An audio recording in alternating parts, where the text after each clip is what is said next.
ಅಖಿಲಾಂಡ ಕೋಟಿ ಬ್ರಹ್ಮಾಂಡ ನಾಯಕ ರಾಜಾದಿರಾಜ ಯೋಗಿರಾಜ ಪರಬ್ರಹ್ಮ ಶ್ರೀ ಸಚ್ಚಿದಾನಂದ ಸದ್ಗುರು ಸಾಯಿನಾಥ್ ಮಹಾರಾಜ್ ಕಿ ಜೈ. ಗುರುವಿನ ಪಾದಾರವಿಂದಗಳಿಗೆ ವಂದಿಸುತ್ತಾ, ನಮಸ್ತೆ ಸ್ನೇಹಿತರೆ, ಹೇಗಿದ್ದೀರಾ? ತುಂಬ ಚೆನ್ನಾಗಿದ್ದೀರಾ? ಗುರುವಿನ ಆಶೀರ್ವಾದ, ನೀವು ನಂಬಿದ ದೈವಶಕ್ತಿಗಳ ಆಶೀರ್ವಾದ, ಮಾರ್ಗದರ್ಶನ ನಿಮ್ಮನ್ನು ಸಂರಕ್ಷಿಸ್ತಾ ಇದೆ, ಹಾಗೆ ಮಾರ್ಗದರ್ಶನ ಮಾಡ್ತಾಯಿದೆ. ನೀವು ಅವರ ರಕ್ಷಣೆಯಲ್ಲಿದ್ದೀರಾ. ಹಾಗೆ ನಾನು ಕೂಡ ಪ್ರಾರ್ಥನೆಯನ್ನು ಮಾಡ್ತಾ ಇವತ್ತಿನ ವಿಡಿಯೋನ ಶುರು ಮಾಡ್ತಾಯಿದ್ದೀನಿ. ಸ್ನೇಹಿತರೆ, ಬಾಬಾ ನೀವು ನಂಬಿದ ಗುರುವಾಗಿದ್ದಾರೆ, ಹಾಗೆ ನೀವು ನಂಬಿದ ದೈವಶಕ್ತಿಗಳು ನಿಮ್ಮನ್ನು ಈ ಸಮಯದಲ್ಲಿ ಆಯ್ಕೆ ಮಾಡಿಕೊಂಡಿದ್ದಾರೆ. ನಿಮ್ಮ ಜೀವನಕ್ಕಾಗಿ ಯಾವ ಮಾರ್ಗದರ್ಶನ ಈಗಿನ ನಿಮ್ಮ ಮನಸ್ಥಿತಿಗೆ, ಪರಿಸ್ಥಿತಿಗೆ ತಕ್ಕ ಹಾಗೆ ಆ ಗುರುವು, ಆ ದೈವಶಕ್ತಿಗಳು ಮಾರ್ಗದರ್ಶನ ನೀಡ್ತಾ ಇದ್ದಾರೆ. ಹಾಗೆ ಈ ಸಮಯದ ಎನರ್ಜಿ ಪ್ರಕಾರ ನೀವು ಗುರುವಿಗೆ ಬಹಳ ಹತ್ತಿರವಾಗಿದ್ದೀರಾ. ಹಾಗಾಗಿ ಈ ಸಮಯದಲ್ಲಿ ಅವರು ನಿಮ್ಮನ್ನು ಆಯ್ಕೆ ಮಾಡಿಕೊಂಡು ಯಾವ ರೀತಿ ನಿಮ್ಮನ್ನು ಹೀಲ್ ಮಾಡ್ತಾ ಇದ್ದಾರೆ ಕೆಲವು ವಿಚಾರಗಳಲ್ಲಿ, ಹಾಗೆ ಯಾವ ರೀತಿ ನಿಮ್ಮ ಪರಿಸ್ಥಿತಿಗಳನ್ನು ನಿಮಗೆ ಪರಿಚಯ ಮಾಡಿಸಿ ಕೆಲವು ಎಚ್ಚರಿಕೆಗಳನ್ನು ನೀಡ್ತಾ ಇದ್ದಾರೆ. ಹಾಗಾದರೆ ಎಂದಿನಂತೆ ಇದೊಂದು ಟೈಮ್ಲೆಸ್ ಜನರಲ್ ರೀಡಿಂಗ್ ಆಗಿರುತ್ತೆ. ಹಾಗೆ ಇದು ಕನೆಕ್ಟಿವ್ ಎನರ್ಜಿಯಲ್ಲಿರುತ್ತೆ. ಯಾವ ಸಮಯದ ಎನರ್ಜಿ ಪ್ರಕಾರ ನೀವು ಈ ರೀಡಿಂಗಿಗೆ ಕನೆಕ್ಟ್ ಆಗ್ತಿರೋ, ಖಂಡಿತವಾಗಿಯೂ ಈ ಎನರ್ಜಿ ನಿಮ್ಮ ಎನರ್ಜಿಗೆ ಕನೆಕ್ಟ್ ಆಗುತ್ತೆ. ಹಾಗಾದರೆ ಸ್ನೇಹಿತರೆ, ಮೊದಲನೇದಾಗಿ ಇಲ್ಲಿ ಬಾಬಾ ನಿಮಗೆ ಯಾವ ಒಂದು ಮೆಸೇಜನ್ನು ಕೊಡ್ತಾ ಇದ್ದಾರೆ ಅಂದರೆ, ನಿಮ್ಮ ಜೀವನಕ್ಕೆ ಯಾವುದು ಹಾನಿ ಮಾಡ್ತಾ ಇದೆಯೋ, ಹಾಗೆ ನಿಮಗೆ ಯಾವುದು ಕೆಡುಕೋ ಅದನ್ನು ನಿಮ್ಮ ಜೀವನದಿಂದ ಹೊರ ತೆಗಿತಾ ಇದ್ದಾರೆ. ಹಾಗೆ ನಿಮಗೆ ಏನು ಸರಿಯೋ, ಯಾವುದು ನಿಮಗೆ ಉತ್ತಮವೋ, ವಿಶೇಷವಾದ ನಿಮ್ಮ ಜೀವನವನ್ನು ಬಲಪಡಿಸುತ್ತೋ ಅದನ್ನೇ ಗುರು ಇಲ್ಲಿ ಕೊಡುವ ಯೋಜನೆಯನ್ನು ನಿಮಗೆ ಮಾಡಿದ್ದಾರೆ ಅನ್ನೋ ರೀತಿಯಲ್ಲಿ ಬರ್ತಾ ಇದೆ. ಮಾರ್ಚ್ ತಿಂಗಳಲ್ಲಿ ಹಾಗೆ ಏಪ್ರಿಲ್ ತಿಂಗಳಲ್ಲಿ ನಿಮ್ಮ ಮನೆಯಲ್ಲಿ ಶುಭ ಕಾರ್ಯ ನಡೀತಾ ಇದೆ. ಗುರುವು ಹಲವು ವರ್ಷಗಳ ನಂತರ ನೀವು ಒಂದು ಕಠಿಣ ಪರಿಶ್ರಮಕ್ಕೆ, ಕೆಲವರು ನಿಮ್ಮ ಬಗ್ಗೆ ಏನೋ ಆಡ್ಕೊಂಡಿದ್ರಲ್ಲ, ನಕ್ಕಿದ್ರಲ್ಲ, ನಿಮ್ಮಿಂದ ಏನೂ ಆಗೋದಿಲ್ಲ ಅನ್ನೋ ರೀತಿಯಲ್ಲಿ ನಿಮ್ಮನ್ನು ನೋಡಿದ್ರಲ್ಲ, ಅವರಿಗೆಲ್ಲ ಉತ್ತರವನ್ನು, ನಿಮ್ಮ ಗೆಲುವಿನ ಒಂದು ಸಂತೋಷದ ಸೆಲೆಬ್ರೇಷನ್ ಮೂಲಕ ಉತ್ತರವನ್ನು ಕೊಡ್ತಾ ಇದ್ದಾರೆ ಅನ್ನೋ ರೀತಿಯಲ್ಲಿ ಬರ್ತದೆ. ಹಾಗಾಗಿ ತಾಳ್ಮೆಯಿಂದ ಇರಬೇಕು, ಸಂಯಮದಿಂದ ವರ್ತಿಸಬೇಕು. ಕಾಲಕ್ಕೆ ಅಂದರೆ ಸಮಯಕ್ಕೆ ಸ್ವಲ್ಪ ಸಮಯ ಕೊಟ್ಟು ನಾವು ಮುಂದುವರಿಬೇಕು. 3 ವರ್ಷಗಳ ಹಿಂದಿನ ಜೀವನವನ್ನು ನೀವು ನೋಡಿಕೊಂಡ್ರೆ ಈಗಿನ ಜೀವನ ಶೈಲಿ ಎಷ್ಟು ಉತ್ತಮವಾಗಿದೆ ಅಂತೇಳಿ ಅನ್ನಿಸ್ತಾ ಇದೆ. ಅಂದರೆ ಬದಲಾವಣೆ ಕೊಟ್ಟಿದೆ. ಹಾಗೆ ನೀವು ಅಂದ್ಕೊಂಡದನ್ನು ಸಾಧನೆ ಮಾಡ್ತಿದ್ದೀರಾ, ಕೆಲವು ತಿರುವುಗಳನ್ನು ತೊಗೊಂಡಿದ್ದೀರಾ, ಹಾಗೆ ಕೆಲವರನ್ನು ದೂರ ಮಾಡಿದ್ದೀರಾ.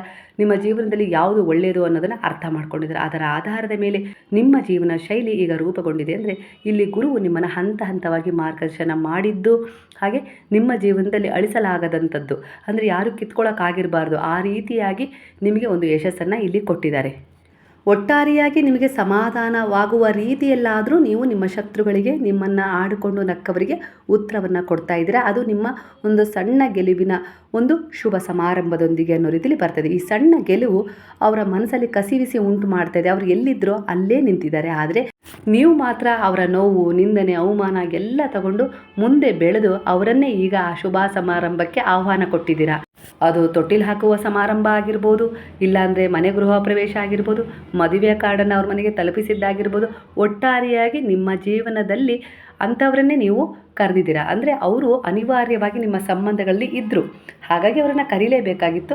ನೀವು ಅವ್ರ ಹತ್ರ ತೋರಿಸ್ಕೊಳ್ಬೇಕು, ನೀವು ಆಡ್ಕೊಂಡಿದ್ರಲ್ಲ, ನಾನು ಇಲ್ಲಿ ಸಾಧನೆ ಮಾಡಿ ತೋರಿಸಿದ್ದೀನಿ, ಕಷ್ಟನೋ ಸುಖನೋ ದುಃಖನೋ ಇವೆಲ್ಲವನ್ನು, ಈ ಎಲ್ಲ ಏರಿಳಿತಗಳನ್ನು ನಾನು ಅನುಭವಿಸಿ ಜೀವನದಲ್ಲಿ ನನ್ನದೇ ಆದ ಒಂದು ಗೂಡನ್ನು ಕಟ್ಕೊಂಡಿದ್ದೀನಿ, ಇಲ್ಲ ನನ್ನದೇ ಆದ ರೀತಿಯಲ್ಲಿ ನನ್ನ ಜೀವನದಲ್ಲಿ ಒಂದು ನೆಮ್ಮದಿಯುತವಾದ ಜೀವನವನ್ನು ಕಟ್ಕೊಂಡಿದ್ದೀನಿ ಅಂಥೇಳಿ ನೀವು ತೋರಿಸ್ತಾ ಇಲ್ಲ. ಆದರೂ ಕೂಡ ಅವರಿಗೆ ಅದು ಅರಿವಾಗ್ತಾ ಇದೆ. ಅಂದರೆ ಹೇಳ್ತಾರಲ್ಲ, ಉತ್ತರ ಎಲ್ಲ ಸಮಯದಲ್ಲೂ ಕೊಡುವ ಅಗತ್ಯ ಇಲ್ಲ, ಮೌನವೇ ಅವರಿಗೆ ಅತ್ಯಂತ ದೊಡ್ಡ ಉತ್ತರವಾಗಿರುತ್ತೆ, ಶಾಕ್ ಆಗಿರುತ್ತೆ ಅನ್ನೋ ರೀತಿಯಲ್ಲಿ ಈಗ ಅವರು ಆಶ್ಚರ್ಯ ಪಡ್ತಾ ಇದ್ದಾರೆ, ಅಸೂಯೆನೂ ಪಡ್ತಾ ಇದ್ದಾರೆ. ಯಾಕಂದರೆ ಅವರಿಂದ ಅದು ಆಗಲಿಲ್ಲ. ಯಾಕಂದರೆ ಅವರು ಬರೀ ಆಡ್ಕೊಳ್ಳೋದ್ರಲ್ಲೇ ತಮ್ಮ ಸಮಯವನ್ನು ವ್ಯರ್ಥ ಮಾಡಿದ್ದಾರೆ. ಆದರೆ ನೀವು ಆ ಸಮಯದಲ್ಲಿ ಕುಗ್ಗಿದ್ರಿ, ಆದರೆ ಚೇತರಿಸ್ಕೊಂಡು ಗುರುವಿನ ಬಲದೊಂದಿಗೆ, ಅವರ ಆಶೀರ್ವಾದದೊಂದಿಗೆ, ನೀವು ನಂಬಿದ ದೇವರಲ್ಲಿ ನಿಮ್ಮ ಮೇಲೆ ನಂಬಿಕೆ ಇಟ್ಟು ನೀವು ಮುಂದುವರೆದ್ರಿ. ಆ ನಿಂದನೆ, ಆ ನೋವು, ಅವರು ಆಡ್ಕೊಂಡಿರೋ ಮಾತು ಎಲ್ಲವನ್ನು ಕೇಳಿಸ್ಕೊಳ್ತಾ ಜೀವನದಲ್ಲಿ ಏನಾದರೂ ಒಂದು ಸಾಧನೆ ಮಾಡಬೇಕು ಅನ್ನೋ ರೀತಿಯಲ್ಲಿ ನೀವು ಮುಂದೆ ಹೋಗಿ ಈಗ ಈ ಹಂತದಲ್ಲಿ ಒಂದು ಶುಭ ಸಮಾರಂಭವನ್ನು ಮಾಡ್ತಾ ಇದ್ದೀರಾ. ಆದಷ್ಟು ಬೇಗನೆ ನಿಮ್ಮ ಜೀವನದಲ್ಲಿ ಅದು ಕೈಗೂಡ್ತಾ ಇದೆ. ಅದಕ್ಕೆ ಕೃತಜ್ಞರಾಗಿ. ಖಂಡಿತ ಬಾಬಾ ನಿಮಗೆ ಇನ್ನೂ ಹೆಚ್ಚಿದನ್ನು ಕೊಡ್ತಾರೆ ಅನ್ನೋ ರೀತಿಯಲ್ಲಿ ಕಾಣಿಸ್ತಾ ಇದೆ ಎನರ್ಜಿ. ಕೆಲವರ ಎನರ್ಜಿಯ ಪ್ರಕಾರ ಏಪ್ರಿಲ್, ಮೇ, ಮಾರ್ಚ್ ಈ 3 ತಿಂಗಳಲ್ಲಿ ಸಣ್ಣ ಬದಲಾವಣೆಯಲ್ಲ, ಒಂದು ಟರ್ನಿಂಗ್ ಪಾಯಿಂಟ್. ಹೌದು, ನಿಮ್ಮ ಜೀವನದಲ್ಲಿ ನಿಮಗೆ ಸಿಗ್ತಾ ಇದೆ.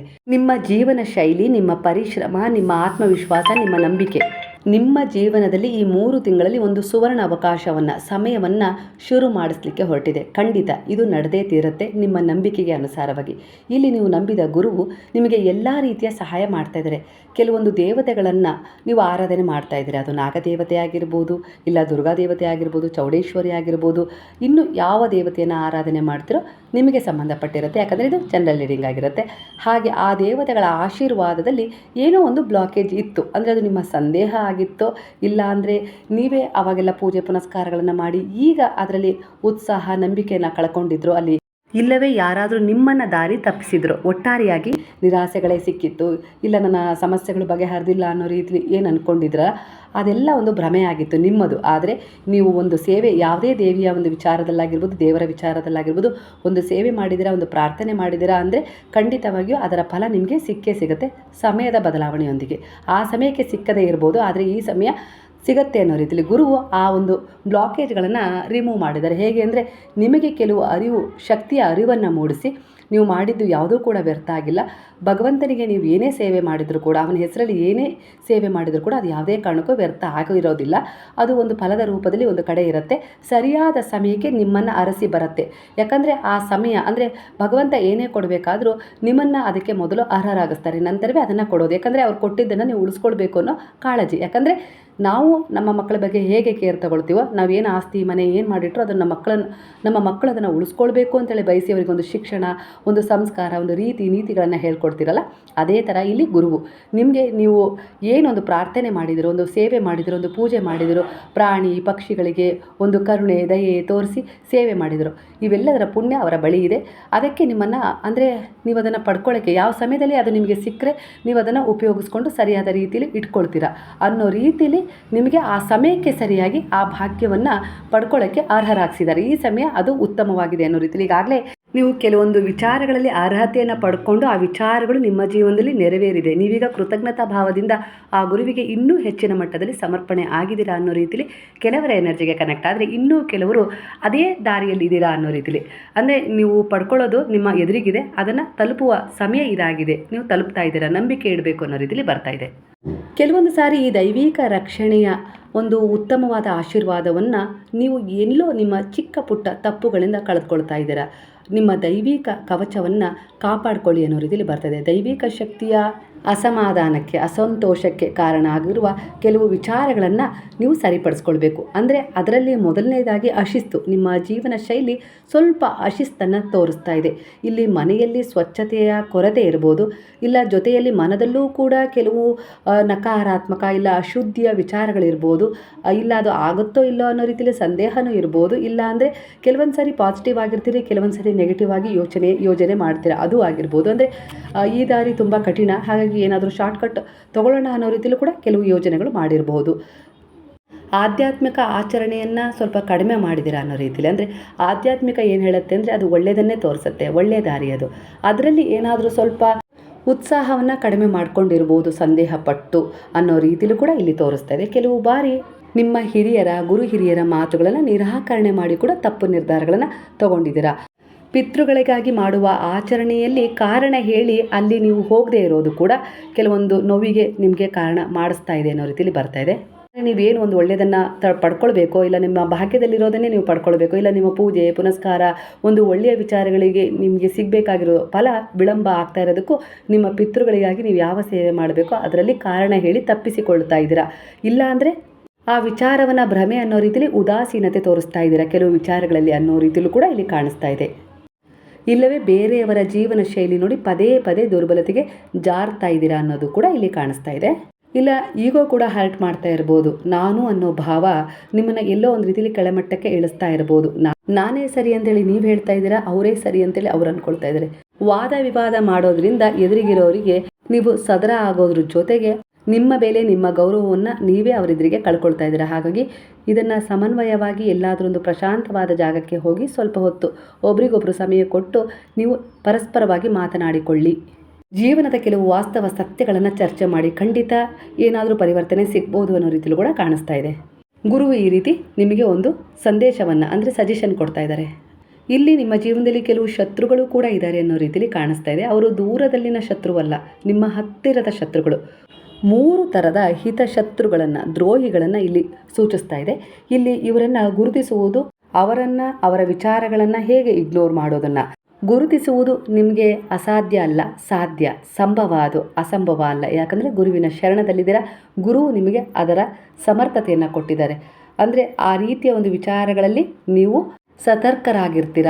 ಆ ರೀತಿ ನಿಮಗೆ ಅವ್ರ ಎದುರಿಗೆ ಬಂದಾಗ ಅನುಭವ ಆಗತ್ತೆ. ಅದು ನಿಮಗೆ ಗೊತ್ತಾದರೂ ಕೂಡ ಕೆಲವೊಂದು ಸರಿ ನೆಗ್ಲೆಕ್ಟ್ ಮಾಡ್ತೀರ. ಅದು ನಿಮ್ಮ ಅಶಿಸ್ತು, ಆಲಸ್ಯ, ಸೋಮಾರಿತನ. ಅದರಿಂದನೇ ಅವರ ಪ್ರಭಾವ ಹೆಚ್ಚಿನ ಮಟ್ಟದಲ್ಲಿ ನಿಮ್ಮ ಮೇಲೆ ಬೀಳ್ತಾ ಇದೆ. ಅವರು ಬಂದು ಹೋದಾಗ ಇಲ್ಲ ಅವ್ರ ಎದುರಿಗೆ ಮಾತಾಡಿದಾಗ ನಿಮಗೆ ನೆಗೆಟಿವ್ ಫೀಲ್ ಆಗತ್ತೆ. ಇಲ್ಲ ಒಂದು ದೈಹಿಕ ಬಾಧೆ, ಇಲ್ಲ ಸುಸ್ತು, ಆಲಸ್ಯ ಹೆಚ್ಚಾಗೋದು, ಇಲ್ಲಾಂದರೆ ಮನೆಯಲ್ಲಿ ಕಿರಿಕಿರಿ ಈ ರೀತಿ ಆಗೋದು ನಡೀತಾ ಇದ್ದರೂ ಕೂಡ ನೀವು ಅದನ್ನು ಅಸಡ್ಯವಾಗಿ ದೂರ ತಳ್ಳಿ ಮತ್ತೆ ಇದು ಯಾಕೆ ಹೀಗಾಯಿತು, ನಾನು ಪೂಜೆ ಪುನಸ್ಕಾರ ಎಲ್ಲ ಮಾಡಿದೆ, ಯಾಕೆ ಹೀಗಾಗ್ತಾ ಇದೆ ಅಂತೇಳಿ ಅಂದ್ಕೊಳ್ತಾ ಇದ್ದಾರೆ. ಆದರೆ ಇಲ್ಲಿ ಬಾಬಾ ಹೇಳ್ತಾ ಇದ್ದಾರೆ, ಒಳಗಿನ ಅಂತರಂಗದಿಂದ ಗುರುತಿಸು, ನಾನು ನಿನ್ನೊಳಗೆ ಇದ್ದೀನಿ. ಮೇಲ್ಮುಖವಾಗಿ ನೀವು ಭೌತಿಕವಾಗಿ ನೋಡ್ತಾ ಇದೆಯಾ, ನೀನು ಆಂತರಿಕವಾಗಿ ಕೆಲವು ಒಂದು ವಿಚಾರಗಳನ್ನು ಶಾಂತವಾಗಿ ಆಲೋಚಿಸು. ಆಗ ನಿನಗೆ ದಿನದಲ್ಲಿ ಏನು ನಡೀತು ಅದರ ಬಗ್ಗೆ ಗಮನ ಹರಿಸು. ಆಗ ನಿನಗೆ ಕೆಲವು ಸತ್ಯಗಳು ತಿಳಿತವೆ ಅನ್ನೋ ರೀತಿಯಲ್ಲಿ ಬಾಬಾ ಹೇಳ್ತಿದ್ದಾರೆ. ಆ ಸಮಯದಲ್ಲಿ ನೀವು ಕೆಲವು ವಿಚಾರಗಳನ್ನು ತಿದ್ದುಕೊಳ್ಬೇಕು. ಆ ತಿದ್ದುಕೊಂಡ ವಿಚಾರ ನಿಮ್ಮ ಜೀವನ ಶೈಲಿಯನ್ನು ಬದಲಾಯಿಸೋದ್ರ ಜೊತೆಗೆ ಆ ಶತ್ರುಗಳನ್ನು ಕೂಡ ನಿಮ್ಮಿಂದ ದೂರ ಸರಿಸುತ್ತೆ. ಅವರ ಯಾವುದೇ ರೀತಿಯ ಒಂದು ಪ್ರಭಾವ ನಿಮ್ಮ ಮೇಲೆ ಹಾನಿ ಉಂಟು ಮಾಡೋದಿಲ್ಲ ಅನ್ನೋ ರೀತಿಯಲ್ಲಿ ಇದು ಮೊದಲ ಪ್ರಯೋಗವಾಗಿರುತ್ತೆ. ನಿಮ್ಮಿಂದ ನಿಮ್ಮ ಆತ್ಮವಿಶ್ವಾಸವನ್ನು ಹೆಚ್ಚಿಸ್ಕೊಳ್ಳೋದು, ಕುಗ್ಗೋದಲ್ಲ ಅನ್ನೋ ರೀತಿಯಲ್ಲಿ ಬಾಬಾ ತೋರಿಸ್ತಿದ್ದಾರೆ.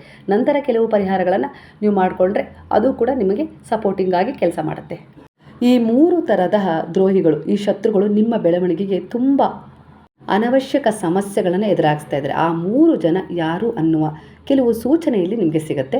ಪರ್ಟಿಕ್ಯುಲರ್ ಆಗಿ ಇವರೇ ಅಂತ ಹೇಳೋಕ್ಕೆ ಆಗೋದಿಲ್ಲ, ಯಾಕಂದರೆ ಇದೊಂದು ಜನರಲ್ ರೀಡಿಂಗ್ ಆಗಿರುತ್ತೆ.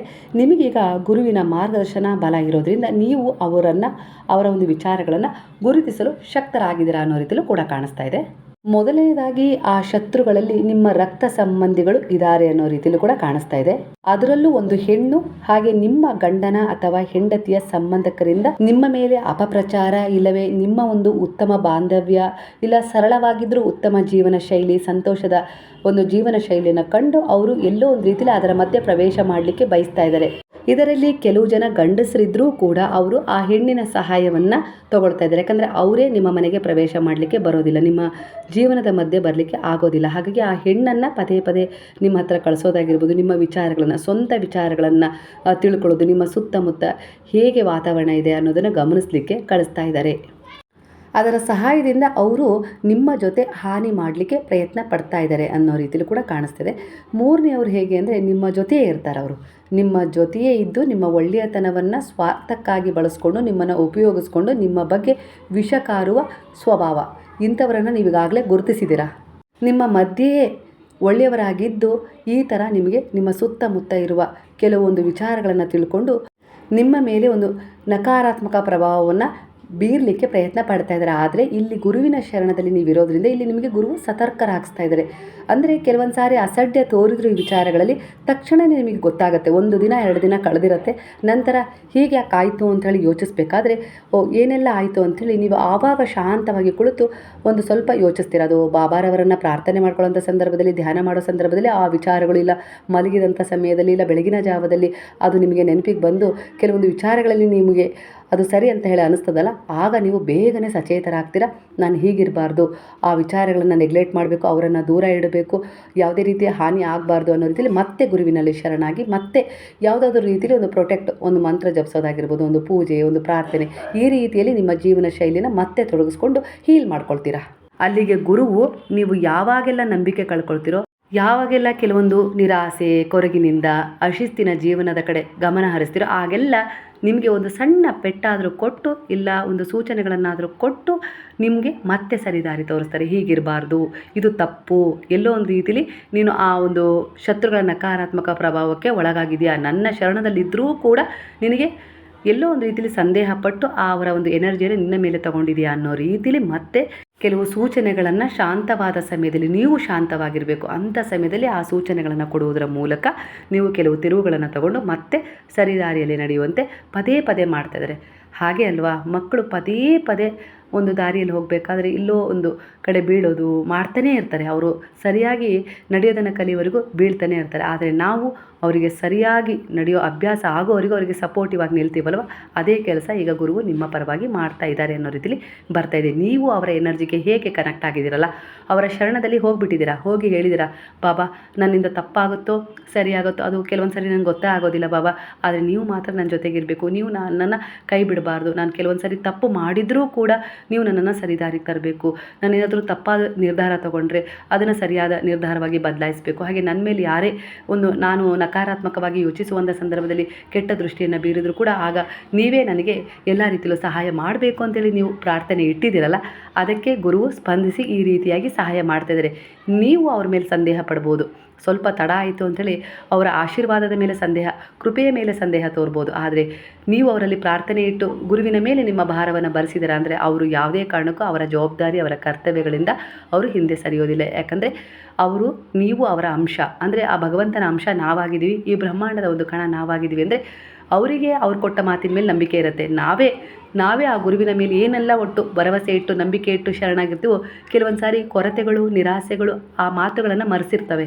ಅಂತಹ ಸಂದರ್ಭದಲ್ಲೇ ಆ ಶತ್ರುಗಳ ಹಾನಿ ಪ್ರಭಾವ ನಮ್ಮ ಮೇಲೆ ಆಗೋದು, ನಕಾರಾತ್ಮಕ ದೃಷ್ಟಿ ನಮ್ಮ ಮೇಲೆ ಬೀಳಿರೋದು. ಹಾಗಾಗಿ ಗುರುವು ಮತ್ತೆ ಆ ತಪ್ಪನ್ನು ಅರ್ಥ ಮಾಡ್ಕೊಂಡು ನೀವು ಗುರುವಿನ ಶರಣಕ್ಕೆ ಯಾವಾಗ ಮರಳಿ ಹೋಗ್ತೀರೋ ಅವರ ಸಕಾರಾತ್ಮಕ ಊರ್ಜೆಗಳು ಮತ್ತೆ ನಿಮ್ಮನ್ನು ಹೀಲ್ ಮಾಡ್ತವೆ.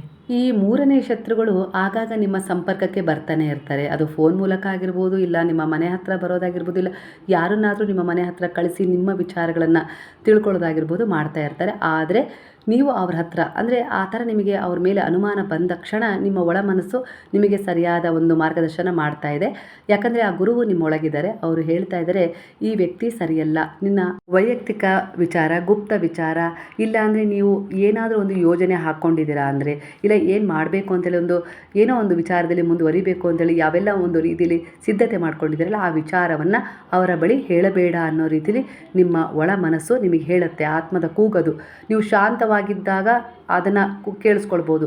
ಅದೇ ನೀವು ಗೌಜ್ ಮಾಡಿಕೊಂಡು ಅಶಾಂತವಾದಾಗ ಅವ್ರು ಬಂದದ್ದನ್ನು ಕಂಡು ಹೆದರಿದಾಗ, ಇಲ್ಲ ಇನ್ನೇನಾಗುತ್ತಾ ಅನಾಹುತ ಅನ್ನೋ ರೀತಿಲಿ ಚಿಂತಿಸಿದಾಗ, ಅವರ ಒಂದು ನಕಾರಾತ್ಮಕ ಬಗ್ಗೆ ನೀವು ಯೋಚಿಸಿದಾಗ ಏನಾಗುತ್ತೆ ಅಂದರೆ ನಿಮ್ಮಲ್ಲಿರುವ ಸಕಾರಾತ್ಮಕ ಎನರ್ಜಿ ಎಲ್ಲೋ ಒಂದು ರೀತಿಲಿ ನಿಮ್ಮನ್ನು ಕುಗ್ಸುತ್ತೆ. ಅಂದರೆ ಯಾರೋ ಬಂದರೆ ಇನ್ನೇನಾಗುತ್ತಪ್ಪ ಇವರಿಂದ ಅನಾಹುತ ಅನ್ನೋ ರೀತಿಲಿ ಮಧ್ಯಪ್ರವೇಶ ಮಾಡಿ ನಮ್ಮ ಸಂಬಂಧದಲ್ಲಿ ಏನಾದರೂ ಮಾಡಲಿಕ್ಕೆ ಬಂದಿದ್ದಾರಾ ಅನ್ನೋ ರೀತಿಲಿ ನೀವು ಹೆದರಿದಾಗ ನಿಮ್ಮ ಮನಸ್ಸು ಅಶಾಂತವಾಗುತ್ತೆ. ಆಗ ನಿಮ್ಮ ಒಳ ಆತ್ಮದ ಕೂಗು ನಿಮಗೆ ಕೇಳಿಸೋದಿಲ್ಲ.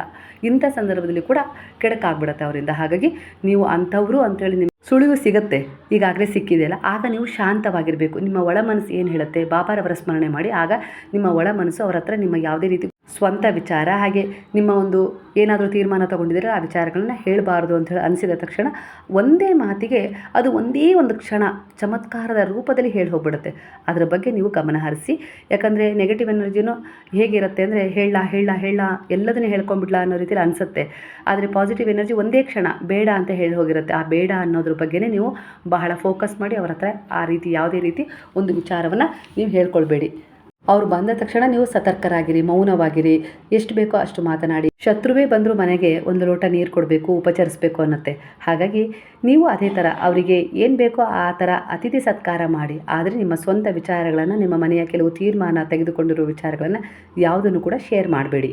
ಅವರು ಕೂಡ ನಾಜೂಕಾಗಿ ಹೇಳ್ತಾರೆ. ಅಂದರೆ ನಿಮ್ಮ ಮನದಲ್ಲಿರುವ, ಇಲ್ಲ ನಿಮ್ಮ ಮನೆಯಲ್ಲಿ ಏನು ಘಟನೆಗಳು ನಡೀತಿದ್ದಾವೆ ಅವುಗಳನ್ನು ತಿಳ್ಕೊಳ್ಬೇಕು ಅಂತೇಳಿ ನಿಮಗೆ ನಾನು ಎಲ್ಲ ರೀತಿಯಲ್ಲೂ ಸಹಾಯ ಮಾಡ್ತೀನಿ, ನಾನು ನಿನಗೆ ಸಪೋರ್ಟಿಗಾಗಿರ್ತೀನಿ ಅನ್ನೋ ರೀತಿಯಲ್ಲಿ ನಿಮ್ಮ ಭರವಸೆಯನ್ನು ತುಂಬಿಸುವ ಮೂಲಕ ನಿಮ್ಮ ಒಂದು ವೈಯಕ್ತಿಕ ವಿಚಾರಗಳನ್ನು ಕೆದಕಿ ನೀವು ಅವರು ತಿಳ್ಕೊಳ್ಬೇಕು ಅಂತೇಳಿ ಪ್ರಯತ್ನಿಸ್ತಾರೆ. ಆದರೂ ನೀವು ಹೇಳಬಾರ್ದು, ಸತರ್ಕರಾಗಬೇಕು ಅನ್ನೋ ರೀತಿಯಲ್ಲಿ ಬಾಬಾ ಇಲ್ಲಿ ಎಚ್ಚರಿಸ್ತಾ ಇದ್ದಾರೆ. ಅಂದರೆ ನಿಮ್ಮ ಒಳ್ಳೆಯ ಜೀವನದ ಮಧ್ಯೆ ಒಂದು ಬಿರುಕು ಮೂಡಿಸುವ ಉದ್ದೇಶವನ್ನು ಇಟ್ಕೊಂಡು ಅವರು ಬಂದಿರ್ತಾರೆ. ಇಲ್ಲ ನಿಮ್ಮ ಜೀವನ ಶೈಲಿ ಅವರಿಗೆಲ್ಲೋ ಒಂದು ರೀತಿಯಲ್ಲಿ ಹೊಟ್ಟೆ ಕಿಚ್ಚಿನ ಭಾವವನ್ನು ಮೂಡಿಸಿರುತ್ತೆ. ಹಾಗಾಗಿ ನನಗೆ ಸಿಗದ್ದು ಇವರಿಗೆ ಯಾಕೆ ಅನ್ನೋ ರೀತಿಯಲ್ಲೂ ಕೂಡ ಕೆಲವರು ಉದ್ದೇಶವನ್ನು ಇಟ್ಕೊಂಡು ನಿಮ್ಮ ಒಂದು ಮಧ್ಯ ಒಂದು ಬಿರುಕು ತರುವ ಉದ್ದೇಶವನ್ನು ಹೊಂದಿದ್ದಾರೆ ಅನ್ನೋ ರೀತಿಯಲ್ಲಿ ಬರ್ತದೆ. ಹಾಗಾಗಿ ನಿಮ್ಮ ಯಾವುದೇ ಒಂದು ಯೋಜನೆಯನ್ನು ನೀವು ನಂಬಿದ ಗುರುವಿಗೆ ಹಾಗೆ ದೇವರಿಗೆ ಬಿಟ್ಟರೆ ಬೇರೆ ಹತ್ರ ಶೇರ್ ಮಾಡ್ಕೊಳ್ಬೇಡಿ ಅನ್ನೋ ರೀತಿಯಲ್ಲಿ ಬರ್ತದೆ. ಹಾಗೆ ಇಲ್ಲಿ ಕೆಲವೊಂದು ಹೆಸರುಗಳ ಸೂಚನೆ ಕೂಡ ಯಾವ ರೀತಿ ಸಿಗ್ತಾ ಇದೆ ಅಂದರೆ RSTANI ಇಂಥ ಒಂದು ಅಕ್ಷರದಿಂದ ಶುರುವಾಗುವ ಕೆಲವು ಹೆಸರುಗಳು ಒಂದು ರೀತಿ ನಿಮ್ಮನ್ನು ವಂಚಿಸ್ತಾರೆ, ಇಲ್ಲ ನಿಮ್ಮನ್ನು ನೋಯಿಸ್ತಾರೆ, ಇಲ್ಲಾಂದರೆ ನಿಮ್ಮಿಂದ ಉಪಯೋಗ ಪಡ್ಕೊಂಡು ನಿಮಗೆ ಏನಾದರೂ ತೊಂದರೆ ಕೊಡ್ತಾರೆ ಅನ್ನೋ ರೀತಿಯಲ್ಲಿ ಬರ್ತದೆ. ಅಂದರೆ ಈ ಹೆಸರುಗಳೊಂದಿಗೆ ನೀವು ವ್ಯವಹಾರದಲ್ಲಿ ಮುಂದುವರಿಬೇಕು ಅಂತ ಇದ್ದೀರಾ, ಇಲ್ಲ ಪ್ರೀತಿಯ ವಿಚಾರದಲ್ಲಿ ಮುಂದುವರಿಬೇಕು ಅಂತ ಇದ್ದೀರಾ, ಇಲ್ಲ ಇನ್ಯಾವುದೇ ರೀತಿ ಒಂದು ವಿಚಾರದಲ್ಲಿ ಕನೆಕ್ಟ್ ಆಗಬೇಕು ಅಂತ ಇದ್ದೀರೋ ಅಂದರೆ ಸ್ವಲ್ಪ ಎಚ್ಚರಿಕೆಯಿಂದ ಇರಿ. ಅಂದರೆ ಇವರು ಶತ್ರುಗಳು ಅಂತ ಅಲ್ಲ, ಆದರೆ ಇಂಥವರ ಒಂದು ಕೆಲವೊಂದು ವಿಚಾರಗಳಲ್ಲಿ ಇಂಥವರ ವಿಚಾರದಲ್ಲಿ ತೀರ್ಮಾನ ತಗೊಳ್ಬೇಕು ಅಂದರೆ ಎಲ್ಲವನ್ನು ನಿಮ್ಮ ಯಾವುದೇ ಒಂದು ಪರ್ಸನಲ್ ವಿಚಾರವನ್ನು ಅವ್ರ ಹತ್ರ ಹೇಳಬೇಡಿ ಅನ್ನೋ ರೀತಿಯಲ್ಲೇ ಬರ್ತಾ ಇದೆ. ಇಲ್ಲಿ ಕೆಲವು ಪರಿಹಾರದ ಒಂದು ದಾರಿಗಳು ಕೂಡ ಸಿಗ್ತವೆ. ಕಷ್ಟ ಇದೆ, ಈ ರೀತಿ ಎಚ್ಚರಿಕೆಯಿಂದ ಇರಬೇಕು ಅಂತ ಹೇಳಿ ಗುರುವು ನಿಮ್ಮನ್ನು ಸಚೇತಗೊಳಿಸಿದಷ್ಟು ಹಾಗೆ ನಿಮಗೆ ಕೆಲವು ಪರಿಹಾರಗಳನ್ನು ಕೂಡ ಇಲ್ಲಿ ಕೊಡ್ತಾರೆ ಗುರುವು. ಕರುಣೆಯಿಂದ, ದಯೆಯಿಂದ, ಪ್ರೇಮದಿಂದ ಆ ಪರಿಹಾರವನ್ನು ಮಾಡ್ಕೊಳ್ಳಿ. ಮೊದಲು ನಿಮ್ಮ ಜೀವನ ಶೈಲಿಯನ್ನು ಅಶಿಸ್ತಿನಿಂದ ದೂರ ಹೋಗಿಸಿ ಅದನ್ನು ಶಿಸ್ತಿನ ಜೀವನ ಶೈಲಿಯಾಗಿ ಮಾಡ್ಕೊಳ್ಳಿ. ಗುರುವಾರ ಬೆಳಗ್ಗೆ ಬ್ರಾಹ್ಮಿ ಮುಹೂರ್ತ ಅಂದರೆ ಒಂದು 5 ಗಂಟೆಯಿಂದ 6 ಗಂಟೆ ಒಳಗೆ ಎದ್ದು ಸ್ನಾನ ಮಾಡಿ ಪೂಜೆ ಮಾಡಿ ಬಾಬಾರವರನ್ನು ಸ್ಮರಣೆ ಮಾಡಿ 2 ತುಪ್ಪದ ದೀಪವನ್ನು ಬೇವಿನ ಮರ ಇಲ್ಲವೇ ಒಂದು ಅರಳಿ ಮರದ ಒಂದು ಬಳಿ ಹೋಗಿ ಬೆಳಗಿಸಿ ಬನ್ನಿ ಅನ್ನೋ ರೀತಿಯಲ್ಲಿ ಇಲ್ಲಿ ಗುರುವಿನಿಂದನೇ ನಿಮಗೆ ಈ ಕಾರ್ಡ್ಗಳ ಮೂಲಕ ಒಂದು ಮೆಸೇಜ್ ಸಿಗ್ತಾ ಇದೆ. ಎಷ್ಟು ಗುರುವಾರ ಮಾಡಬೇಕು ಅಂದರೆ 9 ಇಲ್ಲ 3 ಇಲ್ಲ 5 11 ಎಷ್ಟು ಸಾರಿ ಆಗುತ್ತೋ ಅಷ್ಟು ಬೇಗನೆ ಸ್ವಲ್ಪ ಸಮಯ ಮಾಡಿಕೊಂಡು ಹೋಗಿ ಬನ್ನಿ. ಇದು ಆ ಶಿಸ್ತನ್ನು ದೂರ ಮಾಡೋದ್ರ ಜೊತೆಗೆ ನಿಮ್ಮ ಆಸೆ ಇಚ್ಛೆಗಳನ್ನು ಪೂರ್ಣಗೊಳಿಸ್ಕೊಳ್ಳೋಕ್ಕೆ ಅದರಲ್ಲಿರುವ ಅಡೆತಡೆಗಳನ್ನು, ಬ್ಲಾಕೇಜ್ಗಳನ್ನು ದೂರ ಮಾಡುತ್ತೆ. ನೆಗೆಟಿವ್ ವಿಚಾರ, ಯಾರದ್ದು ಒಂದು ಕೆಟ್ಟ ದೃಷ್ಟಿ ಬಿದ್ದಿದೆ, ಆ ಒಂದು ಕೆಲಸದಲ್ಲಿ ಅಡೆತಡೆ ಉಂಟಾಗಿದೆ, ಆ ವಿಚಾರದಲ್ಲಿ ಅಡೆತಡೆ ಉಂಟಾಗಿದೆ, ಅದು ಮದುವೆ, ಸಂತಾನ, ಕೆಲಸ ಯಾವುದೇ ರೀತಿ ತಗೊಳ್ಳಿ, ಅದರಲ್ಲಿ ಅಡೆತಡೆ ಉಂಟಾಗಿದೆ. ಹಾಗಾಗಿ ಇಲ್ಲಿ ಗುರು ನಿಮಗೆ ಈ ಒಂದು ಸೇವೆಯನ್ನು ಮಾಡಿ ಅನ್ನೋ ರೀತಿಯಲ್ಲಿ ಎಚ್ಚರಿಸ್ತಾ ಇದ್ದಾರೆ. ಖಂಡಿತ ಮಾಡಿಕೊಂಡ್ರೆ ಒಳ್ಳೆಯದಾಗತ್ತೆ ಅನ್ನೋ ರೀತಿಯಲ್ಲಿ ಕೂಡ ಬರ್ತಾ ಇದೆ. ಹೇಗೆ ಮಾಡೋದು ಅಂತಲೂ ಕೂಡ ನೀವು ಕೇಳ್ತೀರಾ. ಬೆಳಗ್ಗೆ ಎದ್ದ ತಕ್ಷಣ ಸ್ನಾನ ಮಾಡ್ಕೊಳ್ಳಿ, ಪೂಜಾ ಸಾಮಗ್ರಿಗಳನ್ನು ತಗೊಂಡು ಮೊದಲು ಹೋಗಿ ಪೂಜೆ ಮುಗಿಸ್ಕೊಂಡು ಬಂದ ನಂತರ ನೀವು ನಿಮ್ಮ ಮನೆಯಲ್ಲಿ ಪೂಜೆ ಮಾಡಿ, ಮನೆ ಕಸ ಗುಡಿಸಿ ಹೋಗೋದನ್ನು ಮರಿಬೇಡಿ. ತುಂಬ ಸರಳವಾಗೇ ಮಾಡ್ಕೊಳ್ಳಿ. ನಿಮ್ಮ ಕೈಯಿಂದ ಏನೂ ಆಗಲಿಲ್ಲ ಅಂದರೆ 2 ತುಪ್ಪದ ದೀಪಗಳಿಗೆ ವ್ಯವಸ್ಥೆ ಮಾಡ್ಕೊಳ್ಳಿ. ಕೈಯಲ್ಲಿ ಶುದ್ಧವಾದ ಜಲವನ್ನು ಇಟ್ಕೊಳ್ಳಿ. ಹೂವಿದ್ದರೆ ಹೂ ತಗೊಳ್ಳಿ, ಹೂವಿಲ್ಲ ಅಂದರೂ ಪರವಾಗಿಲ್ಲ. ಅಲ್ಲಿ ಮರಕ್ಕೆ ಶುದ್ಧವಾದ ನೀರನ್ನು ಹಾಕಿ ಸ್ಪರ್ಶ ಮಾಡಬೇಡಿ. ಹಾಗೆ ತುಪ್ಪದ ದೀಪಗಳನ್ನು ಬೆಳಗಿಸಿ ಹಾಗೆ ಒಂದು 11 ಪ್ರದಕ್ಷಿಣೆಗಳನ್ನು ಹಾಕಿ ಬನ್ನಿ. ಇದು ನಿಮ್ಮ ಶತ್ರುಗಳು ಏನು ಪ್ರಭಾವ ಬೀರಿದ್ದಾರೆ, ಇಲ್ಲ ಏನು ನಿಮ್ಮ ಮೇಲೆ ಒಂದು ಯೋಜನೆ ಮಾಡಿಕೊಂಡಿದ್ದಾರೆ ಅನ್ನೋದನ್ನು ನಿಮಗೆ ತಿಳಿಸುವ ಮೂಲಕ ನೀವು ಸತರ್ಕರಾಗ್ತೀರಾ, ಅವರಿಂದ ಹೊರಗೆ ಬರ್ತೀರಾ. ಹಾಗೆ ಆ ಶತ್ರುಗಳು ಇದ್ದಕ್ಕಿದ್ದ ಹಾಗೆ ಶಮನಗೊಳ್ತಾರೆ, ಅವರು ಅವರ ವಿಚಾರಗಳು ಅನ್ನೋ ರೀತಿಯಲ್ಲಿ ಬರ್ತದೆ. ಆಗ ನಿಮಗೆ ನ್ಯಾಯ ಸಿಗುತ್ತೆ, ನಿಮ್ಮ ಜೀವನದಲ್ಲಿ ಒಳ್ಳೆಯದಾಗತ್ತೆ ಅನ್ನೋ ರೀತಿಯಲ್ಲಿ ಕಾಣಿಸ್ತಾ ಇದೆ. ಅಂದರೆ ಇದು ತುಂಬ ನೋವಲ್ಲಿದ್ದೀರಾ, ಎಷ್ಟೇ ಪ್ರಯತ್ನ ಪಟ್ಟರೂ ಕೂಡ ಏನೂ ಆಗಿಲ್ಲ ಅನ್ನೋ ರೀತಿಯಲ್ಲಿ ಒಂದು ಯೋಚನೆ ಮಾಡ್ತಾ ಇದ್ದೀರಲ್ಲ, ಅಂಥವರಿಗೋಸ್ಕರ ಇಲ್ಲಿ ಗುರುವು ಈ ಸಮಯಕ್ಕೆ ಸರಿಯಾಗಿ ನಿಮಗೆ ಪರಿಹಾರವನ್ನು ಕೊಟ್ಟಿದ್ದಾರೆ. ಅಂದರೆ ಶತ್ರುಗಳ ದೃಷ್ಟಿ ಏನು ಇಟ್ಟಿದ್ದಾರಲ್ಲ ಅದು ದಮನಗೊಳ್ಳುತ್ತೆ, ನಾಶಗೊಳ್ಳುತ್ತೆ ಅನ್ನೋ ರೀತಿಯಲ್ಲಿ ಬಾಬಾ ಹೇಳಿ ಈ ಸೇವೆಯನ್ನು ಮಾಡಿಸ್ತಾ ಇದ್ದಾರೆ. ಹಾಗೆ ಶನಿವಾರ ಕಪ್ಪು ಎಳ್ಳನ್ನು ಶನಿದೇವರ ಮಂದಿರಕ್ಕೆ ಇಲ್ಲವೇ ಕಾಲಭೈರವನ ಮಂದಿರಕ್ಕೆ ಕೊಟ್ಟು ನಮಸ್ಕಾರವನ್ನು ಮಾಡ್ಕೊಂಡು ಬನ್ನಿ ಅಂತಲೂ ಕೂಡ ಇಲ್ಲಿ ಒಂದು ಪರಿಹಾರ ನಿಮಗೆ ಸಿಗ್ತಾ ಇದೆ. ಹಾಗೆ 5 ದಿನ, 11 ದಿನ, 3 ದಿನ, 33 ದಿನದ ಸಂಕಲ್ಪ ಮಾಡಿಕೊಂಡು ಬೆಳಗ್ಗೆ 5 ಗಂಟೆಗೆ ಎದ್ದು ಕೈಕಾಲು ಮುಖ ತೊಳೆದು ಒಂದು ಮನೆ ಮೇಲೆ ಕುಳಿತು ಸಾಯಿ ಗಾಯತ್ರಿ ಮಂತ್ರವನ್ನು ಜಪಿಸಿ ಅಂತಲೂ ಬರ್ತಾ ಇದೆ. ಸಾಯಿ ಗಾಯತ್ರಿ ಮಂತ್ರ ಹೇಳಲಿಕ್ಕೆ ಆಗೋದಿಲ್ಲ ಅಂದರೆ ಓಂ ಸಾಯಿನಾಥಾಯ ನಮಃ, ಓಂ ಸಾಯಿ ಶರಣಾಗತ ವತ್ಸಲಾಯ ನಮಃ ಅನ್ನುವ ಈ ಮಂತ್ರವನ್ನು ಜಪಿಸಿ ಖಂಡಿತವಾಗಿ ಹೀಲಾಗ್ತೀರಾ. ನಿಮ್ಮ ಶತ್ರುಗಳ ವಿಚಾರ ದಮನಗೊಳ್ಳುತ್ತವೆ, ಅವರ ಕೆಟ್ಟ ದೃಷ್ಟಿ ಬಾಬಾರವರೇ ಸ್ವಯಂ ಧ್ವನಿಯಲ್ಲಿ ಹಾಕಿ ಸುಡ್ತಾರೆ ಅನ್ನುವ ಭರವಸೆಯನ್ನು ಕೂಡ ಇಲ್ಲಿ ಕೊಡ್ತಾ ಇದ್ದಾರೆ. ನಿಮ್ಮ ಮೂಲಕ ಕೆಲವು ಸೇವೆಗಳನ್ನು ಮಾಡಿಸುವ ಮೂಲಕ ನಿಮ್ಮ ಮನಸ್ಸನ್ನು ಸ್ಥಿರವಾಗಿಡಲು ಈ ಕಾರ್ಯ ಮಾಡ್ತಾ ಇರೋದು ಗುರುವ. ಹಾಗಾಗಿ ನಿಮ್ಮ ದೋಷಗಳನ್ನು ನಿವಾರಣೆ ಮಾಡ್ಕೊಳ್ಳೋಕ್ಕೆ ಕೆಲವೊಂದು ಸೇವೆಗಳನ್ನು ಮಾಡಿಸಿ ಕೆಲವೊಂದು ದಾನವನ್ನು ಕೂಡ ನಿಮ್ಮಿಂದ ಮಾಡಿಸುವ ಮೂಲಕ ನಿಮ್ಮ ಕರ್ಮವನ್ನು ಕಳೀತಾ ಇದ್ದಾರೆ. ಅಂದರೆ ಮುಂದೆ ಏನಾಗುತ್ತೆ ಅಂತೇಳಿ ನಮಗೆ ಗೊತ್ತಿಲ್ಲ, ಆದರೆ ಗುರುವು ಗೊತ್ತಿದೆ. ಯಾಕಂದರೆ ಅವರ ಶರಣದಲ್ಲಿ ನಾವಿದ್ದೀವಿ. ಹಾಗಾಗಿ ಅವರು ನಮ್ಮ ಮೂಲಕ ಈ ರೀತಿ ಒಂದು ಸೇವೆಯನ್ನು ಮಾಡಿಸಿ ನಮಗೆ ಸರಿಯಾದ ಮಾರ್ಗದರ್ಶನ, ಸರಿಯಾದ ಒಂದು ಆಶೀರ್ವಾದ ಸಿಗುವ ಹಾಗೆ ನಮ್ಮ ಮೇಲೆ ದಯೆ, ಕರುಣೆ, ಪ್ರೇಮವನ್ನು ತೋರಿಸ್ತಾ ಇದ್ದಾರೆ. ಹಾಗೆ ಪ್ರತಿ ಗುರುವಾರ ಯಾವುದಾದ್ರೂ ಪ್ರಾಣಿ ಪಕ್ಷಿಗಳಿಗೆ ಆಹಾರ ಕೊಡೋದನ್ನು ಮರಿಬೇಡಿ. ಕೊನೆ ಪಕ್ಷ ನಿಮ್ಮ ಮನೆ ಹತ್ತಿರ ಯಾವುದಾದ್ರೂ ಸುತ್ತಮುತ್ತ ಮರಗಳಿದ್ದಾವೆ, ಅಲ್ಲಿ ಇರುವೆಗಳು ಓಡಾಡ್ತಾ ಇದ್ದಾವೆ ಅಂದರೆ ಅವುಗಳಿಗೆ ಒಂದು 10 ಕಾಳು ಸಕ್ಕರೆಯನ್ನು ಕೊಡೋದನ್ನು ಮರಿಬೇಡಿ. ಇದರಿಂದ ನಿಮ್ಮ ಆರ್ಥಿಕ ಸಮಸ್ಯೆಗಳು, ಏನು ಆರ್ಥಿಕ ಸಮಸ್ಯೆಯಿಂದ ಕೊರಗ್ತಾ ಇದ್ದಾರಲ್ಲ, ಆರ್ಥಿಕ ಸಮಸ್ಯೆ ದೂರವಾಗುತ್ತೆ ಅನ್ನೋ ರೀತಿಯಲ್ಲಿ ಒಂದು ಮೆಸೇಜ್ ಸಿಗ್ತಾ ಇದೆ. ಇದು ನಿಮ್ಮ ಈಗಿನ ಮನಸ್ಥಿತಿಗೆ, ಅಂದರೆ ವ್ಯಾಪಾರದಲ್ಲಿ ಅಭಿವೃದ್ಧಿ ಇಲ್ಲ ಹಣ ಕೊಡೋರು ಕೊಡ್ತಾ ಇಲ್ಲ, ಸರಿಯಾದ ಸಮಯಕ್ಕೆ ಹಣ ಸಿಗ್ತಾ ಇಲ್ಲ, ಅನವಶ್ಯಕ ಖರ್ಚುಗಳು ಬರ್ತಾ ಇದ್ದಾವೆ ಅಂದರೆ ಇದು ಕಡಿಮೆ ಆಗುತ್ತೆ. ಪ್ರತಿ ಗುರುವಾರ ನೀವು ಮಾಡ್ತಾ ಹೋಗಬೇಕು, ಎಲ್ಲಿವರೆಗೂ ಆಗುತ್ತೋ ಅಲ್ಲಿವರೆಗೂ. ಆ ಇರುವೆಗೆ ಸಕ್ಕರೆ ಹಾಕಬೇಕಾದ್ರೆ ಒಂದು ಕೃತಜ್ಞತಾ ಭಾವದಿಂದ ಹಾಕಿ, ಅಂದರೆ ಯಾವುದೇ ರೀತಿ ಸ್ವಾರ್ಥ ಇಟ್ಕೊಳ್ಬೇಡಿ. ಗುರುವಿನ ನಾಮಸ್ಮರಣೆ ಮಾಡ್ತಾ ಹಾಕಿ, ಎಲ್ಲ ಒಳ್ಳೆಯದಾಗ್ತಾ ಹೋಗುತ್ತೆ. ಹಾಗೆ ಗುರುವಾರ ನೀವು ಪ್ರತಿ ಗುರುವಾರ ಎಷ್ಟಾಗುತ್ತೋ ಅಷ್ಟು ಗುರುಗಳ ಒಂದು ದರ್ಶನಕ್ಕೆ ಹೋಗೋದನ್ನು ಮರಿಬೇಡಿ.